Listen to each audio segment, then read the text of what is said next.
పెట్టచ్చు, 50 ఏళ్ళు పైబడిన వారికి కాడి పెట్టచ్చు.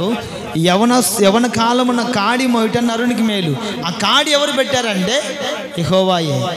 ఎందుకు పెట్టాడు? ఎద్దును బాగా సాకుతారు. ఎద్దును బాగా లక్షల పలికిలు ఎద్దులు ఉంటాయండి. ఆ ఎద్దును బాగా సాకిన తర్వాత దాని మెడ మీద ఏం పెడతారు? కాడి పెడతారు. ఎందుకని? మాట వినాలంటే కాడి పెట్టాలి. కాడి పెట్టకుండా ఇంకా వెళ్ళిపో ఊరి మీద పడిపో అంటే పోతుందా? పడుతుంది, సర్వనాశనం చేస్తుంది ఊరిని. యవనస్తునికి కాడి పెట్టడం గల కారణం ఏంటి? యవన కాలమున కాడి మోయట నరునికి మేలు. అతని మీద దానిని మోపిన వాడెవరు? యెహోవాయే. ఒక వ్యక్తి జీవితము బాగుపడాలన్నా చెడిపోవాలన్నా యవన దశ అనేది చాలా ప్రాముఖ్యం. యవన దశ అనేది చాలా ప్రాముఖ్యం.